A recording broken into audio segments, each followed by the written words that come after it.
This episode of Zdenek's English podcast is sponsored by a brand new podcast, the Footglish Podcast, an English learning podcast about football by the same podcaster that records this podcast. Available on Spotify, Apple Podcasts, and wherever you listen to your podcasts. Hello guys, welcome back to Zdenek's English podcast. And today's podcast, I hope, is going to be to the point, because I'm talking to Ben from the To The Point English YouTube channel. Hi Ben, welcome back to the podcast. Hi, Zdenek. It's a pleasure to be here. Thank you for having me. Anytime, man, anytime. It's been a while since I talked to you last time. How have you been? Yeah, I'm very well. Not much news, to be honest. Just making YouTube videos and preparing people for their Cambridge exams, that type of thing. But yeah, all good here. How are things with you? Yeah, not too bad. I'm in Vietnam, so I'm preparing for going back to Europe for a few months. And Right. the plan is to probably come back here after that, but we will see. It's still open, more or less. Yeah. Mm-hmm.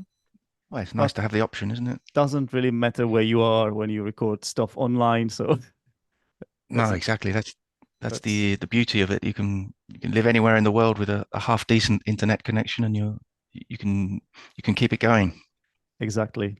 So Ben, just to remind my listeners, you are an English teacher, a Mm-hmm. YouTuber, and I would say you're something like a Cambridge exam specialist. You specialize in teaching exams such as Cambridge First, Cambridge Advanced, and Cambridge Proficiency.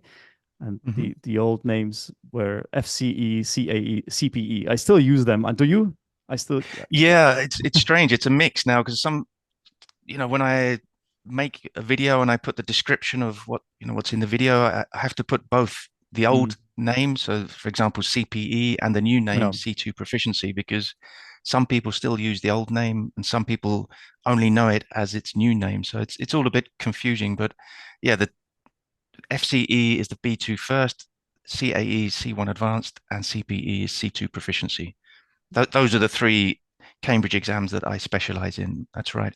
There's going to be a generational divide, Ben. I think. I think Yeah, the boomers will always use FCE, CPE, CAE. You can't teach an old dog new tricks, and that's and true. and and then the Generation Z, they will never have heard of these acronyms, No, so they will be so confused. exactly. It took me months, if not years, to get used to the new names, and now we're in the middle. Yeah, so it's Yeah. all. It depends who you're talking to, really. Some people have no idea what the CA is. Some people have no idea what the C1 Advanced is. But yeah, I think Cambridge should maybe invent a new name, a completely new Oh, name, so another that one. everyone, or just to start again, because it's so confusing at the moment. Just maybe, I don't know. I think there are Yeah, a yeah, lot of changes yeah, coming but in the next few years. if Yeah. you do that, Ben, you know what's going to happen? You're going to have a three-way confusion. Yeah, that's true. And I wouldn't have enough space on my YouTube video thumbnails to put all the Yeah, different names in. Yeah, and so the maybe, keywords as well. There's a limit yeah, for your keywords as well. Yeah. exactly. Yeah, it's crazy. All right, Ben. So just to remind our viewers and listeners, I say viewers because this is also um, published on my YouTube channel, on the Teachers Zdenek YouTube channel. And we have done a podcast. It was back in 2020, I believe, when during the COVID time. And since Wow. then, I remember when I was doing that with you, you were like one of those YouTubers like me, I would say, with just a couple of Hmm. subscribers. But since then, you have come a long way. Your YouTube channel has taken off, and we can even see behind you there is that. What do you call Yeah. that? The It's like placard or what's that? I call it a plaque, but I think it's Plaque. they call it the YouTube button. It's a Ah, button, I think okay. they call it, but it's like a plaque. Yeah, Silver button, yeah. Is that silver or that's the silver one. Yeah, uh, it's not real silver, but it's it is. not? Have you It's quite checked? nice. I haven't checked, but you can feel it. It's quite good. It's quite heavy and it feels quality, but it's not real silver. But yeah, that's the 100,000 subscriber button. You say I don't remember the word you used, that it's taken off. Yeah. It was like a spike. So as you said, I was kind of just chugging along at a few hundred or few thousand subscribers, and then it took off for about 2 months, and then it went back down again. So I don't know what happened. I think the YouTube algorithm got excited and started recommending my videos all over the world, and then it calmed down, and now it's just continuing. So I got that. I reached the 100,000 subscriber mark about 2 years ago. No, a Mhm. year and a half ago. So now Mhm. 150,000. So it's all good. It's Uh, it's as you know, it's not just about getting subscribers. It's about helping people. I think it's the beauty of having this being online, having an online presence. You can just reach more people and help mhm. more people as you do. Yeah, but that number is kind of, it's like, in this world of content creation, it tells you something, right? So you have reached out to so many people, and people have been following you, and that's a good thing. And Yeah. I'm kind of proud that I knew you back then when you were not famous yet. It makes me feel proud, that you were on my podcast when, because Yeah. I knew there was potential in you. So You spotted me before everyone else did, before the abso algorithm did at least. Yeah. absolutely, absolutely. Yeah. Or maybe it was because of my Uh, appearance on your podcast that I don't think it, so. it created the I, first ripples. But I no, doubt yeah, I it's all doubt fun. that. I think I don't know. Who knows how the But it's a good algorithm story. It works? would be a good story. Yeah. Yeah, yeah. It's all down to you. Oh, of Maybe it's the course, of same with course. other people who have appeared on your podcast who have now have hundreds of thousands of subscribers. And It's all down to you. those that don't, we don't talk about them. Oh no. Don't mention those. Yeah, yeah, yeah, yeah, yeah. And also, one more thing we should say is that you've been on my YouTube channel a few times Mm. because you are a West Ham fan. Hmm. You support the Hammers, and That's right. I used to run this show called Learn English with Football, where Hmm. I would review the Premier League weekend, and occasionally you came on as well to talk Yeah, about West Ham matches. So that we have done that too a few times, yeah. haven't we? Yeah, it's good fun. It's good fun to talk about something that we enjoy other than teaching English. Of course, we both enjoy teaching English, but it's our job. But something we have in common, which is football in this case. And Exactly. yeah, and you have a bit of a connection with West Ham too, I with do. I do. the I Czech do. players. Yeah. Yeah. Yeah, absolutely. So, okay. Well, I invited you, Ben, today. First of all, I really wanted to catch up with you because Hi, I am Serkan. I like the Achievers Chamber because it helps you practice whenever you want.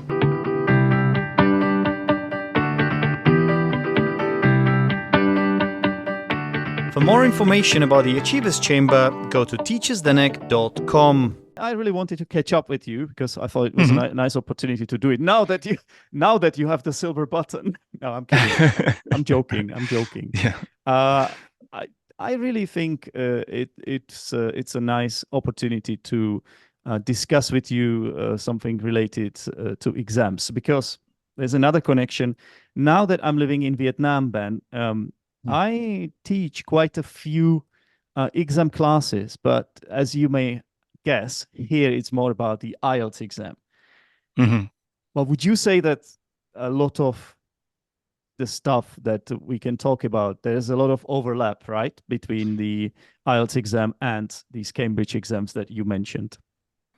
Yes, and other exams too, I think. I mean, there are some tips that I give that I'm thinking of the B2 first, C1 advanced, C2 proficiency Cambridge English exams, but they are completely valid for other exams. There's some things that just apply to all exams or most English exams, really. Yeah. So yeah, I mean, I don't specialize in IELTS, but I know the general format, and I know there are some similarities to the Cambridge exams. So yeah, a lot of the tips and the preparation should be quite similar too. Mhm. So I assume you teach kind of all the skills, don't you? Because the thing is, I only teach IELTS speaking here. Okay, That's yeah. what I do. No, I teach all the skills. I have online preparation courses which look at every single part of every paper Mhm. of the exams. So I give tips, yeah, on how to do the use of English, the reading, the writing, listening, and speaking. I think some people struggle with different areas. A lot of people do struggle with the speaking. I think the writing paper is probably the one that most people struggle with the most, but also listening. So it depends. I mean, these are very difficult exams, the Cambridge Yeah. exams, even the B2 first, which is the lowest level that I teach or that I help students prepare for. It's a difficult exam. It's a really tough exam. So, when you talk about the C1 advanced and C2 proficiency, that they're tough, and you need to prepare well, and you need a strategy, and you need to know how to approach every part. And it's the same for the IELTS. Absolutely. Well, you mentioned writing being the toughest part. I took the exam back in 2017 just to see. I think at the time I wanted to go to the Middle East, to teach in the Middle East. Mm-hmm. And someone told me that I would need to prove my level to them, not being a native speaker. And Right. I did get 8 in IELTS in the end, but only because I completely messed up the writing part. I only got 7 in Right. writing, and that's Right. after having written a master's thesis in English and all that. So it's Right. not like I can't write. It's just I didn't prepare properly for it, and I didn't have That's enough it. time to proofread it, and I wrote too much. So Right. I got only 7, and as a result, my overall score was 8. I was just half a point away from getting 8.5 in overall score, just because And of that bloody that would have been writing. C2 level, right? I would If have you been got 8.5. Yeah. now I'm like borderline C1, C2, I guess. Yeah. I I mean, still think I'm C2, but like I need that. Zdenek, I need. you are C2. You are definitely a C2 English speaker, without a doubt. I can tell you that. Oh, thank God. But that's the frustrating thing about exams, is that you don't always get the score that you deserve, or kind of deserve. I mean, if you had prepared for the writing, you would have got that score. And I see that so often with my students. They kind of either they don't prepare enough for the exam in general, or they neglect the Yeah. writing paper, because nobody likes writing essays No, or I hate reports or it. I things. can't stand it. I Yeah, can't bear it. yeah. That's the All thing. that. Everybody, yeah, everyone will find an excuse, Yeah. and Don't- it's such a pity, because it could, in your case, it can mean the difference between C1 and C2, or B2, C1, or even a pass and a fail. Yep. So, well, obviously you can't fail the IELTS, but with the B2 first, C1 advanced, and C2 proficiency, you can. Mm-hmm. But I know nobody likes it. Nobody enjoys Hey, writing Ben, essays, I let don't me, think, but sorry to interrupt you. I don't even like teaching it. As a teacher, yeah, right. I've got my own preferences. I know exactly who I love to teach, what sort of levels I love to teach. For example, I don't like teaching the little children, right? Hmm. It's not for me. Thank you very much. I prefer Yeah, adults or yeah, teenagers at most. I know. Yeah, yeah. And I then feel the same. what to teach. So I can also become a specialist, right? So here in Vietnam, they are quite happy about the fact that I teach IELTS speaking because of Hmm. my pronunciation, which is very clear, and Hmm. also that's what they do here. The Vietnamese teachers teach or Hmm. the passive skills, let's say, and Hmm. or what do you call it? Not passive skill, the receptive. Sorry, The the receptive receptive skills. skills. Yeah, yeah. Whereas the foreign teachers teach the productive skills, and Right. especially speaking. Yeah. Yeah, Well, writing is one of the productive skills, but yeah, as you said, nobody likes doing it or teaching it. And I find that my students who, bite the bullet and decide to practice writing an essay, or one of the other tasks, they really want me to do everything for them. They want me to say, well, what phrase can I use here? What linker can I use here? What grammar should I use? And I do give them as many tips and as much help as possible. But at the end of the day, it's them that has to write the absolutely. composition. They have to think about what content they want to include and how they want to present the information and express their ideas. And it's practice. Unfortunately, Yeah, at the end of the day, it's the only way to improve, especially writing. It's just by doing it, and it's just sitting down and starting. Yeah, you don't have to. The first time you do it, you don't have to write a complete essay in 45 minutes. You can take your time, just write one the paragraph or introduction yeah. paragraph one day, and just get started. And as I said, it's so frustrating as a teacher who helps students prepare for the exam to see these results statements where people could get an A in speaking, an A in use of English, and maybe a C or a D level in the writing just because they didn't prepare. That's a huge So discrepancy, isn't it?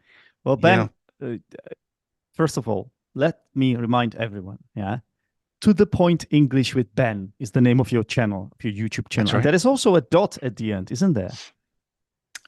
I I think like a full stop after a Ben. full stop, yeah. Okay, I don't remember doing that, There but is. yeah, I've just checked that your, that's the yeah. point, I guess. That's the to the point. That's like a little joke, like an inside joke. And Probably when I yeah. came up with it, it was years ago when I set up my YouTube channel. I probably did do that on purpose. Yeah. I think it doesn't matter if you when you are searching for the YouTube channel in the search bar. Mm.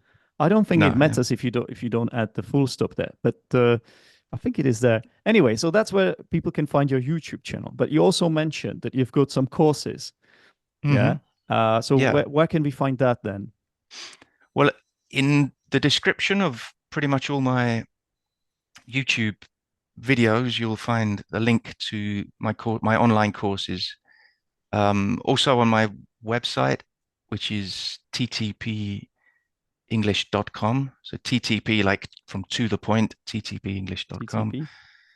Um, yeah, and also I have an Instagram account, which relatively active on, not very, but you can find the link there. But yeah, to be honest, I because I was specializing in the Cambridge exams through my YouTube videos, I was getting a lot of interest from students who wanted me to help them prepare. They wanted classes, preparation classes, and I didn't have enough time to to be able to take on all the students. So I thought, what can I do? Well, I'll just record basically my classes that I give, with all the slides, all the information, all my tips, and I'll make them into an online course. So Mm-hmm. although I can't give the classes myself, people can go on and they see Yeah. the video lessons. And as I said, I look at in detail at all the different parts of the exams. And there are advantages and disadvantages to online courses, but I think there are more advantages. They're cheaper, first of all, than Mm-hmm. face-to-face classes overall. You can do them at your own pace, at your own time, from your house, or from even if you're on the train or on the bus traveling to work or school, whatever. You're offline. You Um, download it somewhere, and exactly. then Yeah, you. yeah. And you can repeat the lesson as many times as you want. That's true. You, Without students getting embarrassed, and because exactly, yeah. nobody needs to know. Exactly, yeah. If you missed something, just rewind the Yeah, video. yeah. But students can contact me as well. There's a discussion option on each of the lessons where they can ask me, Mm-hmm. and I reply to every question I get. So I think, as I said before, this online world is amazing, and I think it's good for us as teachers, but also for the students. There are so many options now. So yeah. Absolutely. Okay, well, thank you for telling us about that. And now the next part of the show is, Ben, I have prepared something for us. You know Hmm. how I told you that I teach IELTS speaking here? Well, one day Yeah.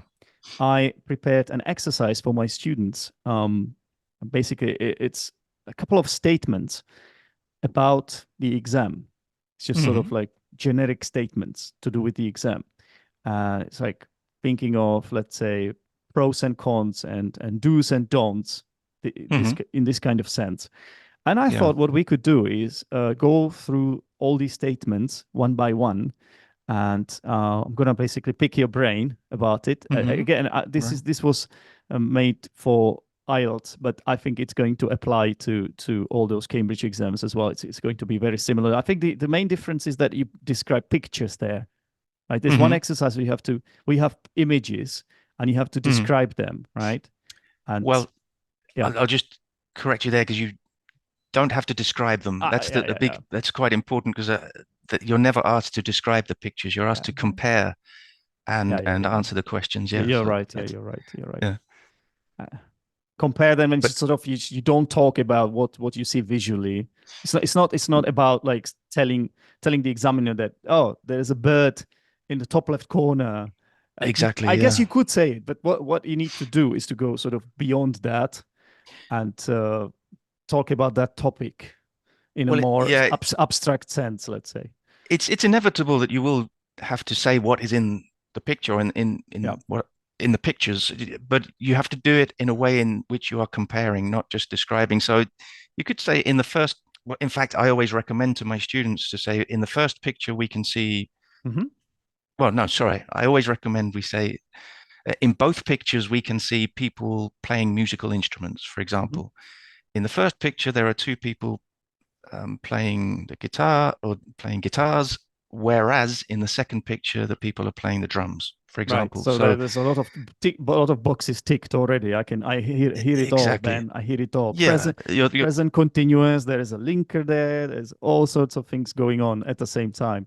And then I think exactly. it's about this exercise is about proving to the examiner that you can use comparative language, a Hmm. language used for comparing, right? So Yes, structures like exactly. it's not as and Hmm. far more than Hmm. and stuff like that. Exactly, Yeah. yeah.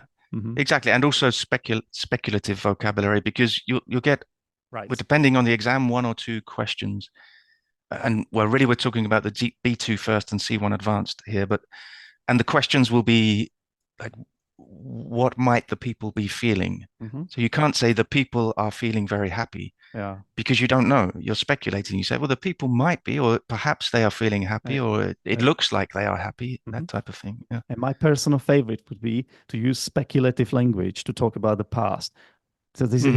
Right. here's my sentence. I would say, oh, this picture must have been taken Hmm. in a I don't know in a city, right? So you say Yeah, must have been plus ed. exactly. Oh my God, Yeah. that's like the examiner will be over the Excellent. moon if you say There'll that. be, yeah, you'll get a So pass immediately. You can it's finish the exam there. examiner's wet dream, we could say. Exactly. Yeah. Probably. Yeah. Literally. But yeah, that might have they might have been maybe they look tired. So you say well, the the people in the picture look tired. They Mhm. might have been running. They You might might, have been yeah, running. So yeah, that's that structure, past speculation. So little things like that, which they're not easy, but they're once you learn them, exactly. you can use them It's almost whatever the picture you It's have. exactly. It's a strategy. It's like it's what I'm trying to Yeah. instill in my students. I'm trying to drum it into them that you have certain structures that you can kind of almost always use if you're Hmm. clever about it. Yeah. If you can improvise and you can sort of think outside the box, and it's really Hmm. possible to do that. Like Yeah. there are certain structures which are so flexible, you can almost always use them. Like the one I just told Yeah. you, yeah, it must Hmm. have been taken. So listen, Hmm. it's you're using modal verb to speculate Hmm. about the past. It's also Hmm. in passive. Hmm. This is like, oh my God, like Yeah. it's Yeah. perfect. Yeah. And you can almost always say that. Because Yeah. every picture, someone must have taken the picture, right? Yeah. Yeah. and Yeah. and there is a location where the picture was taken. Hmm. Okay, it Yeah. may not always be relevant to say that, but it's kind of easy to do if it's your first sentence or something. Yeah. And once you use this, it's also going to affect your confidence, I think, because you know, oh, you Yes. have done it, and then you just keep going. You know, it's like your springboard or something. I think it will affect your confidence once you've used it, but also Yeah. before, knowing that you have that up your sleeve, Mm-hmm. that you have this fantastic grammatical structure that you can use, then that will make you feel more confident. You're not going into the unknown without anything prepared. You think, okay, well, I can use. It's the same with vocabulary. There are Yeah, certain absolutely. Mm. words you can use, whatever the pictures are. So you just feel more confident that you're going to impress the examiners somehow. Absolutely, So absolutely. you can relax a little bit and just do it. But it's all about preparing because we're talking about one task in the speaking paper of a big exam. So you have to have that attitude to every single part of the Yeah. exam, and it takes time to develop a strategy because there are other things to take into consideration too. But you may ask me about those now, so I won't Yeah. go on because we have to think about time management and that type of thing. So Yeah, it's speaking all of time important. management, this is exactly what I struggle with here on Zdenek's English podcast. And sometimes Right. I tend to go off on a tangent. Yeah. Right. So it's exactly what just happened because I was about to go through those statements with you. And then for Yeah. some reason, we ended up talking about images and pictures. But that's okay. Yeah. That's okay. Here on this podcast, we are forgiven. It's not Anything goes. Yeah. anything goes. It's not such a big Yeah. deal. Okay, so Mm. I've got 15 of them. So I mean, we could try to go fast or just cover just a few of them. Doesn't matter. Mhm. We'll see what happens. Let's just wing it. So Mhm. Ben, the first statements, and I just a disclaimer: all of these I made them by myself. Yeah. So if you don't like any of them or if you think they're hogwash, then just Mhm. it's fine. Okay. You can always question them as well. So if you're confident, it's okay to take the Cambridge exam or IELTS exam without preparation. Then what do you think? No, I disagree completely. I guess you're expecting that answer. Yes. I think that's one of the biggest mistakes people make, and one of the number one one of the number one of the main reasons that people fail is overconfidence, especially with the C2 proficiency. A lot of people have a really good level of English. It's true, perhaps they have a C2 level of English, so they think they don't need to prepare for the exam.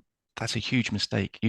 You maybe you wouldn't fail, but you wouldn't get the score that you Yeah. could possibly get just by preparing, understanding what you have to do, what is asked of you, what, again, time management, having a strategy for each part. I've seen it so often that people underestimate the exams, that they don't really understand what they're getting themselves in for, Yeah. and then they don't pass, Yeah. or they don't get the score they could get. So yeah, Mhm. definitely you need to Even prepare. though their English might be actually, or their English proficiency might be actually really, really high level. And they could Yes. even be native speakers because if I occasionally I check these sort of statistics online about where the IELTS takers are from. And Hmm. you go through the countries, the native speaker countries, they are actually not on the top of the list, which you would assume. They are not. Hmm. And I always wonder why. And it's probably because of that. They probably the takers Mm. they know they're native speakers and they get complacent about the exam. Hmm. Or Yeah. I have no idea why this is happening. I don't know. I mean, I don't know if those people from those native speaker countries are actually native English speakers, or they're just Well, living they there, have they're to say registered. what their first language is, and Oh, okay. Oh, I see. their Right. first language is English. So Right. it could be someone I don't know from South Africa. It could be some I know is some Indian people from India, but not all of Yeah. them. They Yeah. have English as their Yeah. first language. It could be someone from Great Britain, Canada, USA. But Yeah. Yeah. they think, oh, okay, what's this exam about? Oh, it's going to tell me what my English level is, right? Yeah. Hmm. There are four skills. You just quickly look at it. I was like, okay, this is a piece Hmm. of cake. But Hmm. then it's not because It's not. it's not. No, because Especially, if I you, think the writing part might be the one that because the speaking that usually kind of shows, right? You can it yeah, kind of shows if you can speak English or not. But with yeah, the writing part, also the listening could be tricky as well because listening it's could, not yeah, only because you listening, it's really, multitasking. It's a lot of it's multitasking. multitasking. You need to be really focused. Yeah, I do the tasks before I teach them, before I prepare, and I struggle. I, I usually get the questions right, but I have to really concentrate because you have exactly. to understand what, again, if the first time you do any of these tasks is on the day of the exam, you're going to struggle because it will Absolutely. be Yeah. very overwhelming. It's going to be, you'll be in for a shock. So Yeah, yeah, that's even native English speakers would need to prepare absolutely. You to a just certain need to extent. Yeah. go through that experience of just familiarizing yourself with the format, with the exam format. So I think this one is, there's no doubt about this. That Yeah. this is absolutely wrong. So my second question is, asking examiner questions is okay. Where do you stand on this, Ben? In the speaking paper, Yes. obviously, yeah. It's all about speaking, by the way. All these questions are Oh, the these are all about speaking. yeah. Okay, I mean, the first one was kind of about it's more everything, but general. yeah. Yeah. Um, no, you shouldn't ask the. It depends. I mean, you can ask them to repeat the Hmm. question. There's no problem with asking them to repeat the question. You don't lose marks. You won't be penalized for that. I mean, just do it once. Don't ask it 3 or 4 times. Um, but generally, no, it's not an interaction with the examiner. It's you. I don't know with the IELTS, but in the Cambridge exams, you will have a partner, or at least one partner, maybe two, and there will be interactive tasks. Mhm. But yeah, you shouldn't really ask the examiner his or her opinion Yeah. or to react. You know? It I, always makes me I guess laugh when I'm explaining this to my students. I always tell them, okay, so when the examiner asks you where you're from and I don't know what you do in your free time, don't and end you. answering the questions answering that question by saying, and what about you? Don't do that. No, maybe your instinct is to do that because you're polite and you want Yes. to, you think you should be natural, but no, it's not. It's not. It's not important what the examiners think or where they're from. So no, just answer the questions and interact with your partner when necessary. Right. That's for the Cambridge exams, because in the IELTS exam there is no partner. Right. But Okay. when it comes to examiners, just they're like, I don't want to say a fly on the wall. It's not the exact expression, Well, but they are there only to ask you questions and assess your English. in the Cambridge exams, there are two examiners in the room. There's the interlocutor who's there to ask the questions and monitor the time and just Yeah. make sure it all goes to plan. And then the assessor, who is Right. more like a fly on the wall. They won't participate in any of the tasks, but they will be taking notes and evaluating and assessing your performance. So yeah, there are two examiners, but you only Yeah. respond to the interlocutor. And in the IELTS exam, there's only one person, and that person Right. also assesses your speaking, as far as I know. Right. Because I know one IELTS examiner here in Vietnam, actually. I cannot Hmm. tell his name or her name if it's a woman, and Right. I'm not supposed to, because Right. they have to remain undercover, Right. Anonymous. Yeah. It's anonymous. Yeah, top secret. top secret. Yeah, but they told me some ins and outs about the Right. IELTS exam. So yeah. Yeah. It's good. Right. Yeah, I completely agree with you, Ben. Um, Hmm. so number 3, it's a good idea to correct yourself when you realize you've made a mistake. Yes, I would agree with that one. Not if you realize like 30 seconds or a minute or 2 minutes later, don't go back and say, oh, by the way, that mistake I made 2 minutes ago, I meant to say that. No, just if it's at the same moment. So if you make a mistake and you realize immediately, then just, yeah, correct yourself. And then again, in the Cambridge exams, that assessor who's waiting to take notes will not will not note that mistake. You've corrected yourself. So it's forgotten and What forgiven. what if I did what if I did the following, Ben? What if I said, "Oh, by the way, the mistake I made 2 minutes ago. I feel really ashamed about that. And had I not made that mistake, I would now feel so much better." Now, this would be a mixed conditional, Ben. Wouldn't that be Oh, wonderful? it would be a very impressive mixed conditional. That's great, but it would be irrelevant, I think they would say, because that wouldn't be the task. Whatever the question Yes. the interlocutor asked you wouldn't be about that. So Unless if unless mhm. it's a question about making mistakes. Yeah, in that case, you could use it as an example. Oh, for example, that mistake I made 2 minutes ago, had I not made that mistake, yeah, etc. So, but yeah, in general, I think you should just focus on the task you're on. At These hand. speaking, Yep. these speaking tests pass so quickly. In the Cambridge English exams, they're about 15 or 16 minutes. You don't have time to sort of think back to the mistakes you've made or to Mm. analyze yourself. You just have to stay in the zone and focus on the task at hand, as you said. Yes. And I've got one student, yeah, I'm not going to say what their name is, but they always apologize after making a mistake. So that's another thing I would say you should probably avoid doing, Hmm. because it only slows you down and reduces your confidence, and it's going to you're going to end up being self-conscious. And don't Mm. do that. Don't apologize for making mistakes. Like you can say No. it once. You can say I'm sorry or something. Yeah. You just don't Yeah. You say, oh, constantly apologize every single time you make a mistake, just to acknowledge yeah. that you've made the mistake. You're wasting your time, basically.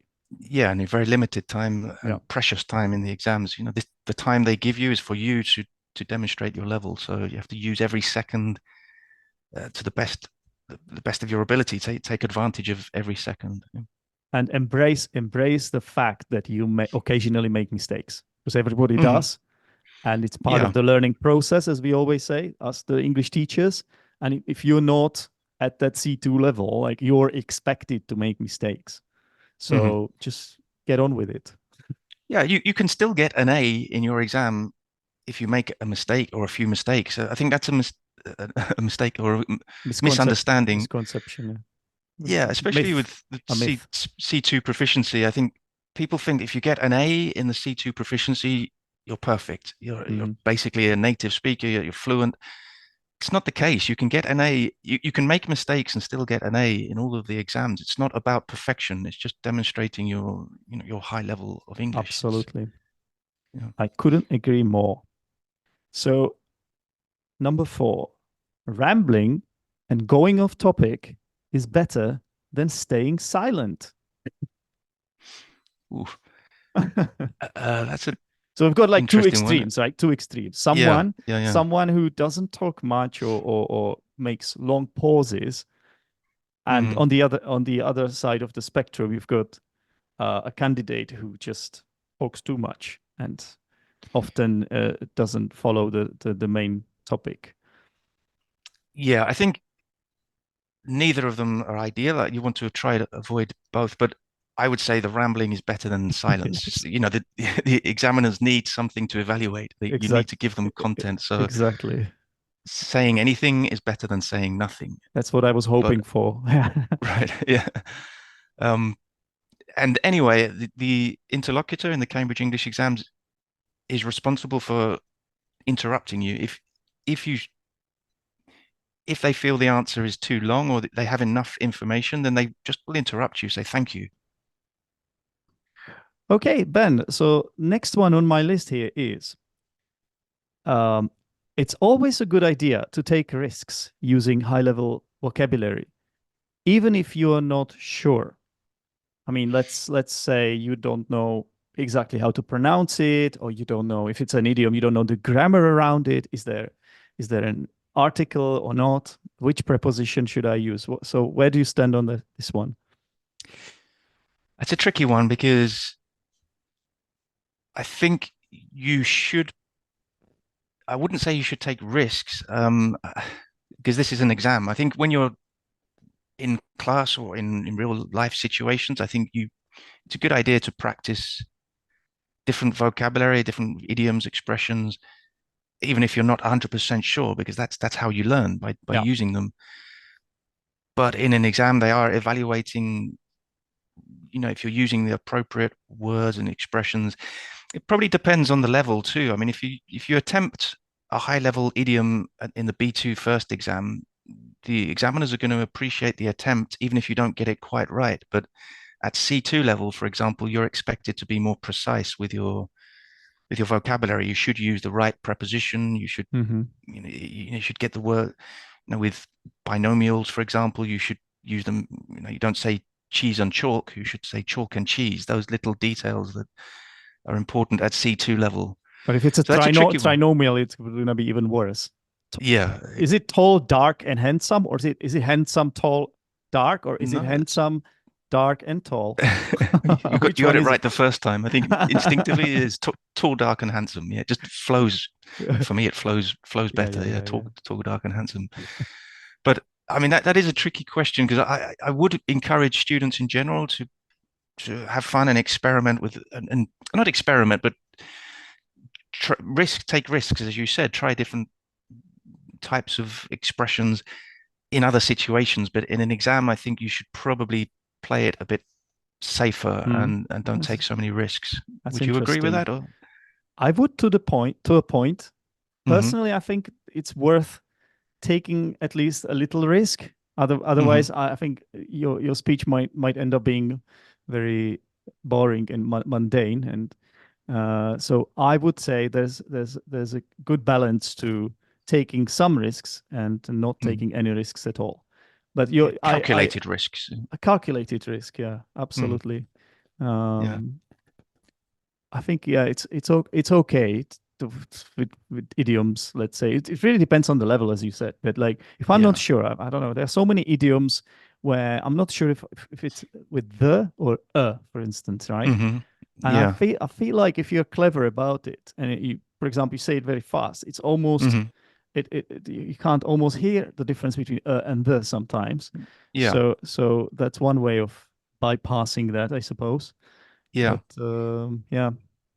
I think sometimes I have students who are really obsessed with the vocabulary. They think that they just have to include 7 advanced expressions in every or words in every sentence, and it just sounds unnatural, and Hmm. they Hmm. don't get some of them quite right, and it can be quite difficult to understand them sometimes because they're just trying too Yeah, hard.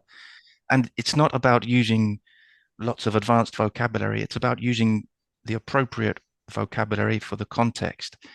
exactly. And if sometimes that appropriate vocabulary happens to be an advanced word or expression, fantastic. But I think you have to be careful when you try to force vocabulary into your answers. It's a Exactly. Yeah. balance. It's a balancing act. You have to sound Mm. natural after all, and Yeah. that includes sometimes using pauses and stuff like that, and vague expressions like stuff like that.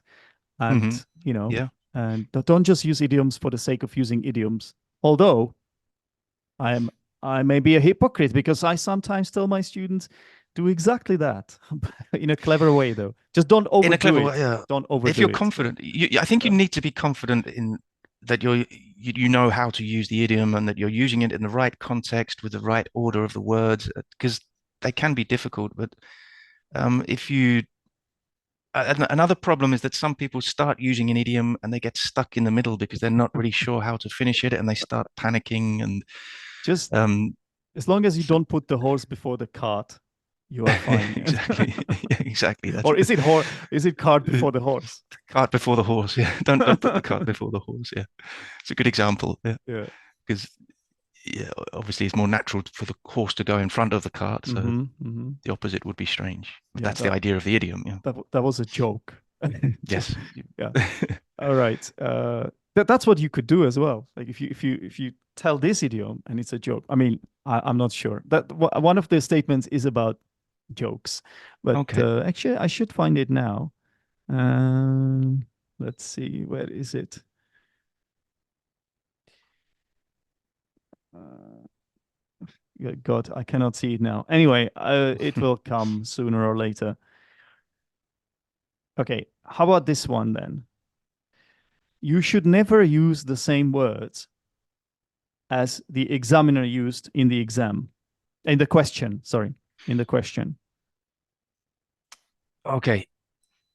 Never. That's a very strong word, a very definitive word. No, I wouldn't say. No, I think you can use the same words. I think you should try to paraphrase or find synonyms when you can, but I sometimes it's kind of inevitable, or it's very difficult to avoid using the same words. And I mean it's similar in the writing paper too.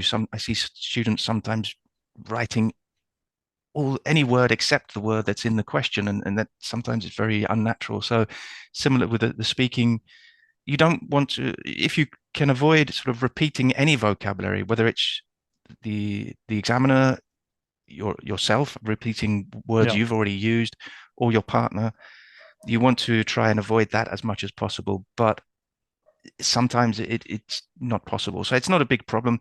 Sometimes you can repeat the words and then add a synonym or use a synonym later or paraphrase, but I wouldn't say exactly. never. No. Yeah. Yeah, I completely agree with you. And Okay. I think it boils down to the word itself. Like if it's a word, like if someone asks you a question about computers, what's a synonym for computers? Yeah, exactly. Machines, machines that compute. Learning machines of Yeah, some kind. It just doesn't make sense. And I've seen things like with children, when children is in the question and people say teenagers or adolescents or toddlers, or it's not the same. And yeah, those are all types of children, but yeah, children is more general. So you're specifying, and it's not. It's a Exactly. good idea to find if you can find a synonym, but kids is fine. A good synonym in speaking for children. So yeah, be careful with that. It's Yes, again, it's yeah. common sense, really. It is, yes. Okay. It's better to be nervous about the exam than overconfident. What do you make of this? Yeah, I would agree with that. I would say yes. I think it's natural to be nervous. It's almost everybody gets nervous before an exam. Not, there are a few very confident people that don't get nervous, but it's completely natural. And nerves, being nervous can help you to focus. That's why we get nervous, I think, to help us do these difficult things well. If you weren't nervous, you probably wouldn't force yourself to prepare enough and focus on the day of the exam. So yes, I would definitely say it's better to be nervous than overconfident. But again, it's a balance. You don't excessive nerves can be a hindrance in the exam because you can't think clearly. So if you can just take deep breaths and try to control your nerves a little bit, then that's great. But definitely better than being overconfident. Mm-hmm. Can you be overconfident and nervous at the same time? Is that even possible? I don't think so, but perhaps. I think some people are very confident before the exam, but the moment they're in the exam room, they suddenly get nervous, and that's a problem because they then hadn't prepared, and they have the worst of both worlds. They're not prepared, and they're nervous. Yeah, well said. Well said. All right. It's a good opportunity. One little, I don't know if it's a motto, slogan I say is, don't be scared, be prepared, because the way to avoid or to overcome nerves is to be prepared. The more prepared you are, the less nervous you will be usually. Absolutely. That's the case, yeah. Absolutely. How about this one? Being well dressed, keeping eye contact, and using body language and hand gestures matters. Yes, I think all the body language and the non-verbal communication is important. It's not evaluated. There's no it's not part of the marking criteria, but it does. Again, talking about the Cambridge exams where you have a partner, you should look at your partner and sort of turn your body towards them when they're speaking to show that you're paying attention, and nod your head when you agree. Smile when they say something funny, that type of thing. That's part of communication. So yes, I think that matters. Being well dressed, again, it depends. I mean, yeah, don't go in. Probably, I wouldn't recommend you go to the exam in shorts and a t-shirt. I mean, well, a t-shirt that should be okay, but you don't need to wear a suit or anything like that. But don't be a slob. These things make an impression, but I don't think that's so important, to be honest. Iron your clothes before you go. Iron your clothes. Can I take the exam sorry, can I take the exam in an West Ham United shirt or Arsenal shirt? Arsenal, no. West Ham, yes. You'll get bonus points if you take it in a West Ham United shirt. And if I take the Spurs shirt, that would definitely make me fail the exam. You wouldn't be allowed through the door. You'd be sent home immediately to get changed to wear something more appropriate. Yeah, if I were the examiner, I would do exactly the same. Yeah, exactly. Yeah. All right. It's desirable to be funny and try to make the examiner laugh.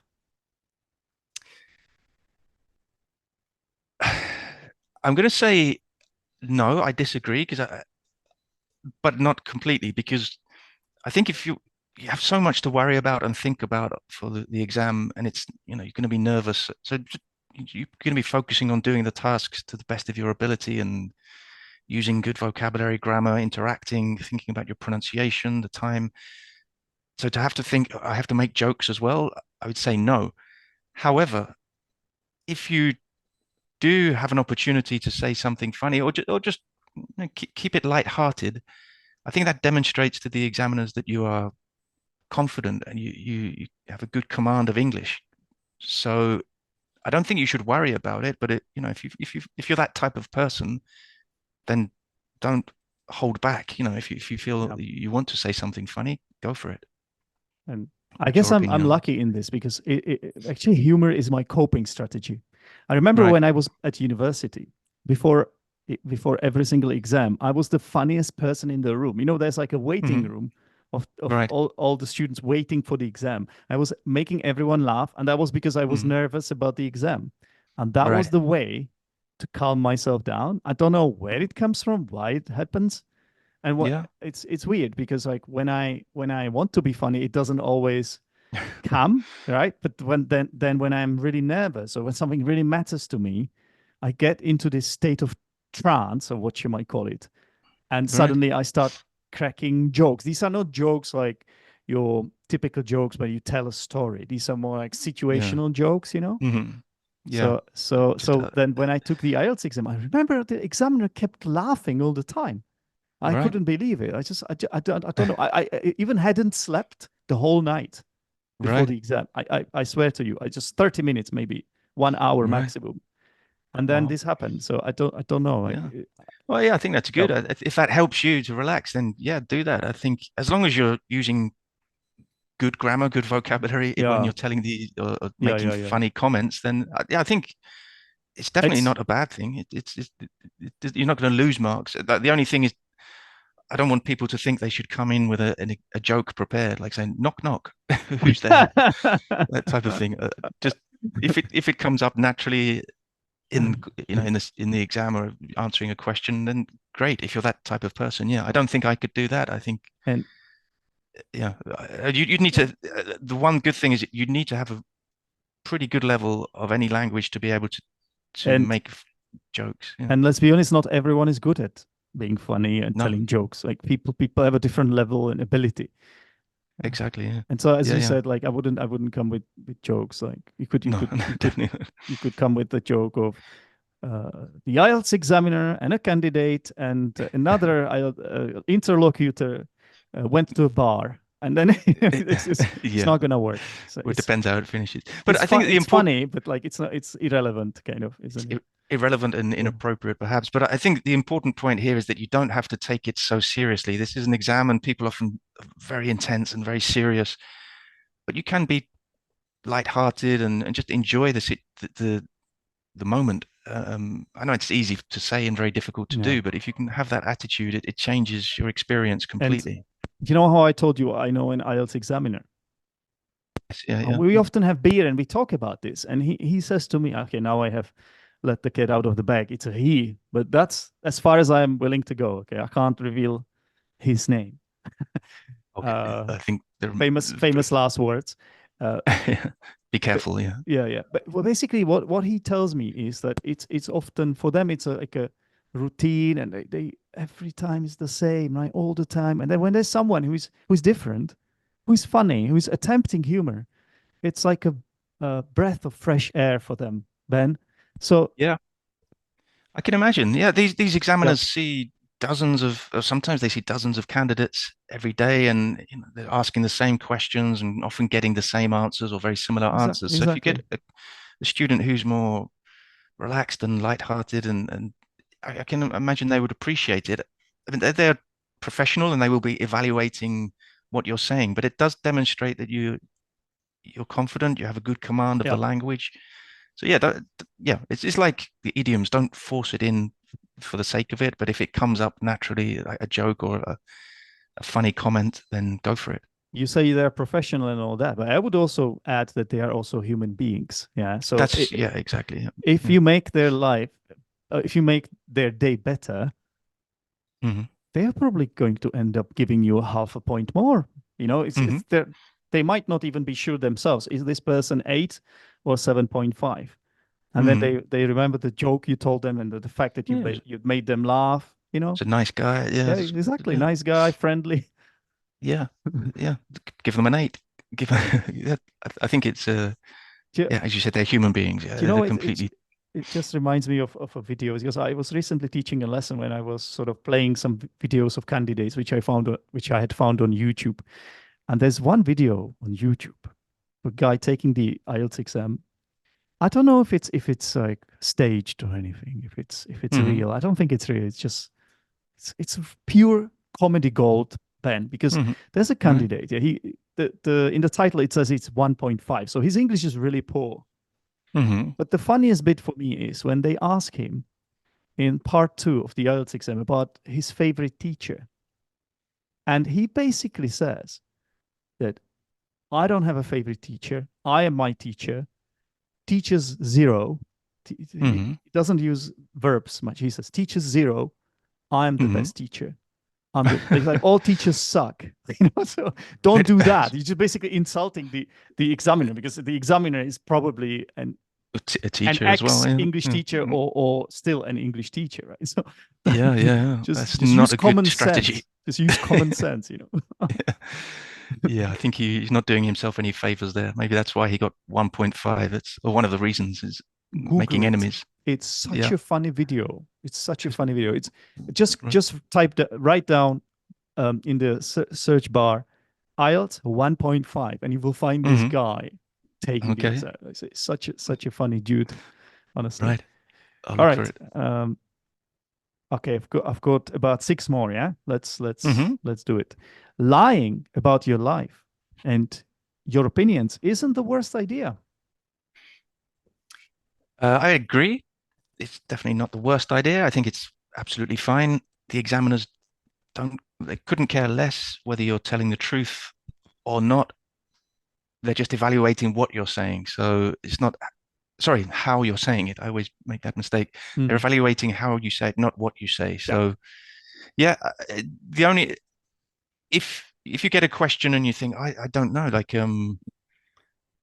what's your favorite Art guy. tell us about your favorite holiday abroad. Yeah. And they say, oh, well, I've never been abroad. I don't know what to say. Well, invent something. It's like when I went Yeah. to Africa when I was 17, I traveled. Just invent something. The problem with that is it's always more difficult to lie Mm, than tell the truth. So if you do have a exactly. true anecdote or something honest to say, then go with the honest option. But yeah, they're not evaluating your honesty; they're evaluating your English level. So yeah, Yeah, that's exactly what I would say. It's much easier to tell the truth. It's much easier to yeah, tell a personal story. yeah. So one thing you could do is if something that hasn't happened to you has happened to one of your close friends or a relative, that may work because you probably know the details of the story. Hmm. Otherwise, you should really be confident about being able Yeah, to make things up and embellish yeah. embellish your story, let's say. Yeah. So I think otherwise, I wouldn't recommend it. In my opinion, Ben, it's even fine to say I don't know. If someone asks me about my favorite hmm. art gallery or anything to do with art, it's my least favorite topic. I would Hmm. just be completely honest with it. I would say I'm afraid I'm no expert uh, Hmm. um, in this field. I know nothing about art, and then I would also justify it. I would say why I know nothing Exactly. about it, and that's it. Yeah, That's that's what I would important. do. Yes. Yeah, I think Yeah. honesty is the best policy, and you're not, as you said, you're not expected in these exams. You're not expected to be an expert in any field. You're not expected to have any special knowledge. So be honest. Yeah, the important thing is you can't just say I don't know.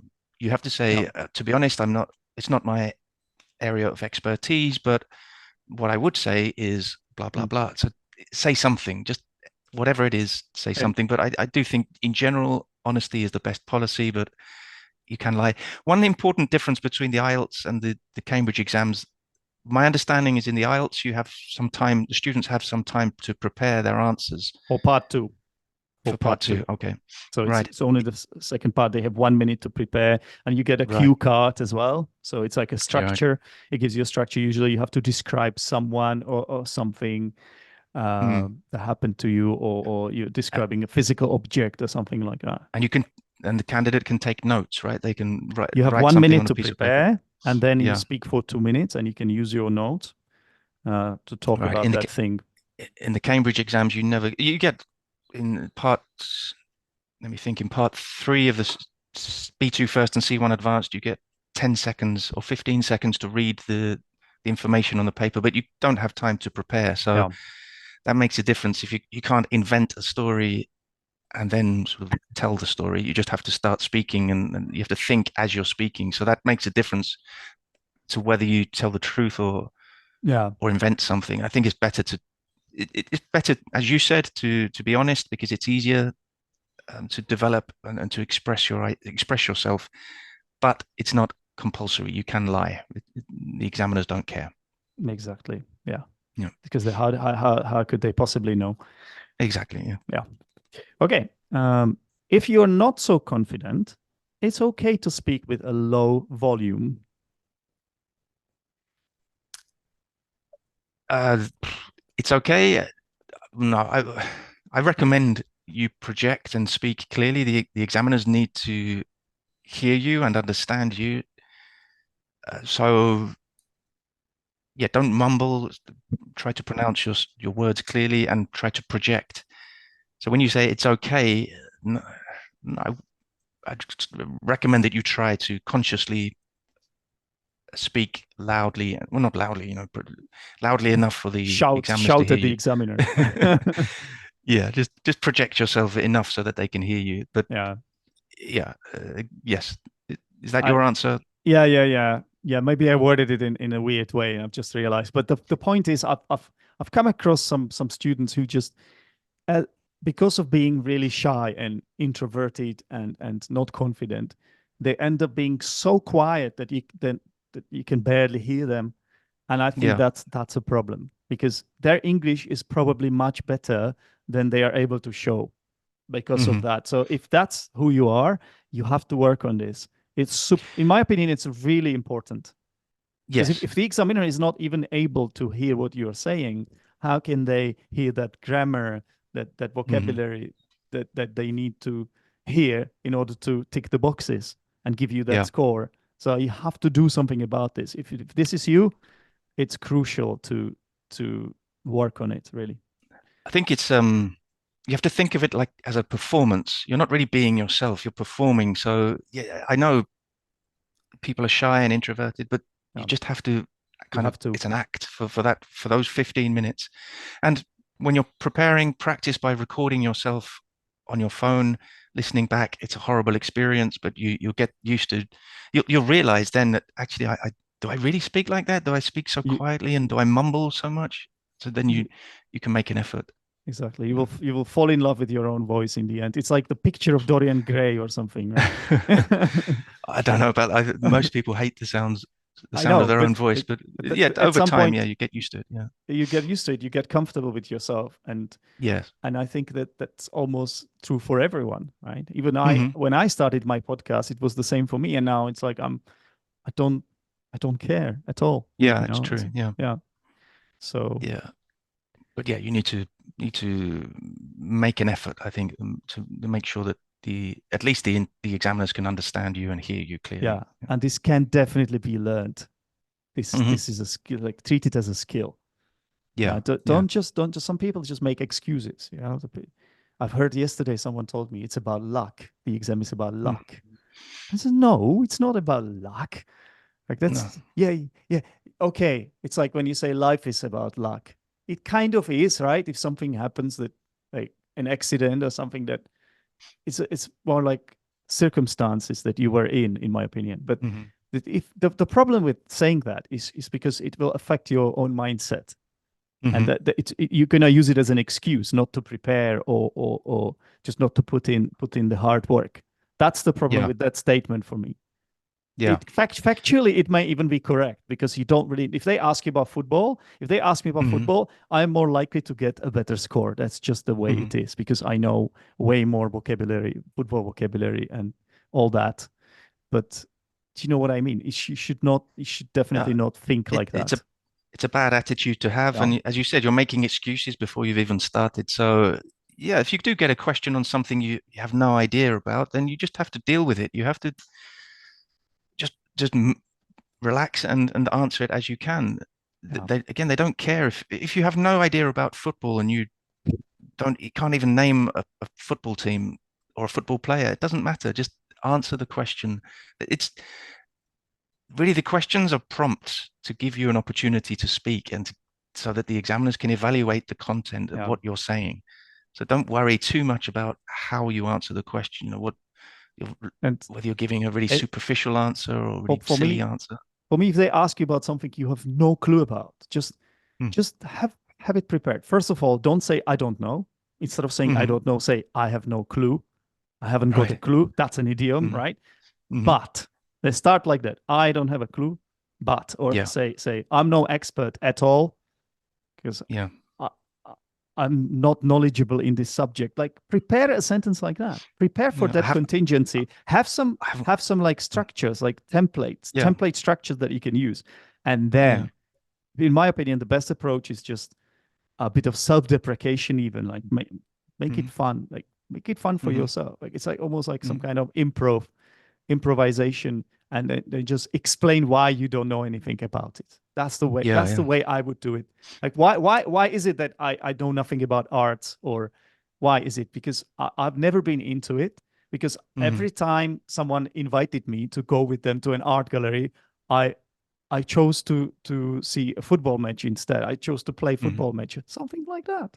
Yeah. Super simple. Yeah, it's funny. I remember in one of my classes, I had a student who, there are a lot of questions about technology in the Cambridge exams, probably in IELTS too. And every time this student got a question on technology, she would say, "I'm sorry, I'm not at all tech savvy. I don't know about that kind of thing." That's a nice expression. Absolutely. But by the end, she attended lots of classes and she got so many questions. She became an expert. She started to read articles about technology because, she realized she's going to need to speak about them speak about that topic in the exams. But you don't need to become an expert on every topic. You just need to be able to answer the question well.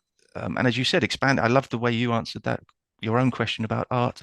Just that's saying what I would do. Anecdote, expand. As you said, you could say, another nice idiom is, I haven't the foggiest. I haven't got the foggiest, but that but is so important because that signals that you are going to keep speaking. You're not just going to say, I don't know, I haven't got the foggiest, full stop. No, I'm going to say something so the examiners can evaluate my level. Exactly. That's the idea of the exam.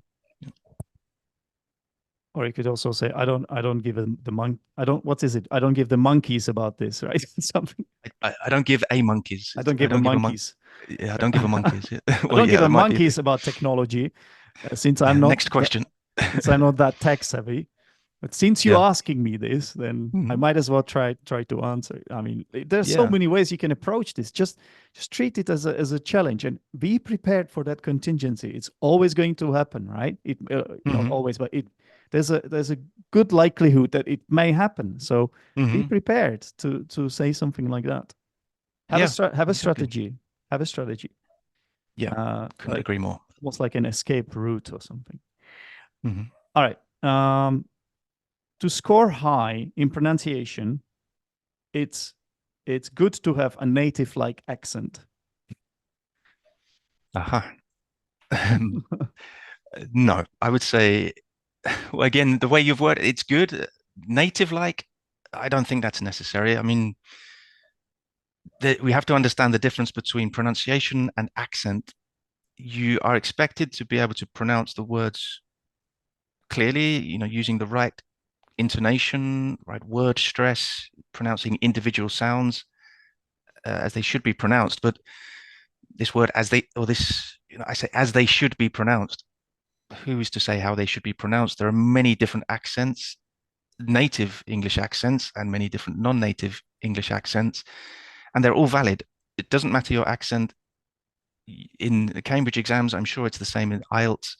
It's fine. It's about pronunciation. You need to be able to pronounce clearly. So I wouldn't compare yourself to a native English speaker because, first of all, which one? There are millions. And, do you want to speak with a London accent, a Newcastle accent, a Scottish accent, a Californian accent, a Brisbane accent? So I don't think you should think like that. I don't think you should think about whether you're pronouncing as a native would, but you need to pronounce correctly. I mean, when accent and pronunciation overlaps, and it can be a problem. For example, the pronunciation of the H.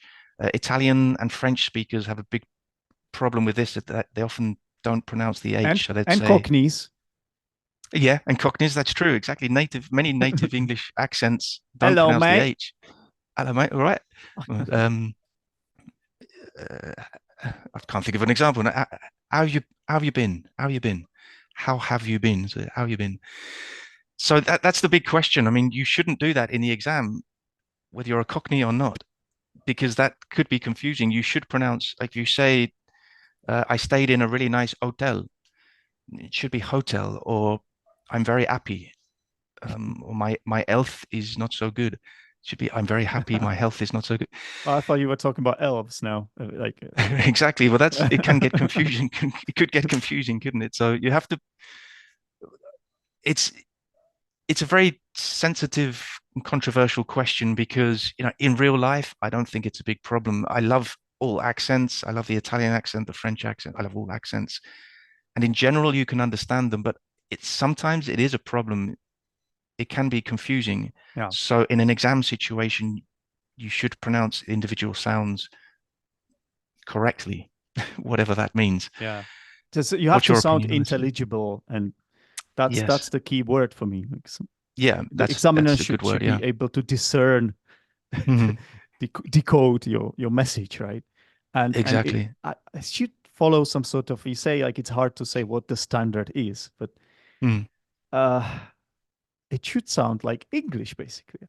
And the other thing, another point I would make is that basically you say that we shouldn't really think about that, but then all learners are obsessed with sounding like a native.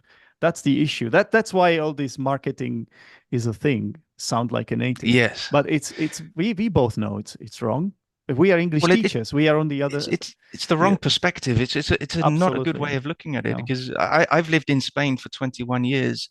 I speak Spanish relatively fluently, but I have an English accent. I don't of think I will course, ever lose that English, that of course. accent. Yeah, And years ago, I worried about it, and I would probably feel embarrassed, not embarrassed, but I would worry more about my accent. Now I don't care. Over time you learn or you just naturally lose some aspects of your pronunciation of the use of that accent. But if you force it and you try to imitate a native speaker, it's good for practice, the shadowing technique and all that. But this obsession with trying to be or sound native, it's not healthy. I don't think it's not no, a good way to look at it. you're putting too much pressure on yourself as well, and it's just. Yeah.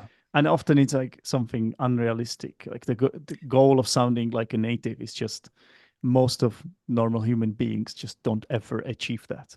And that And you can includes sound. that includes me. You would most Mhm, native speakers would, like 99% of native speakers from the UK would know that I don't come from the UK. They would just mhm. know, right?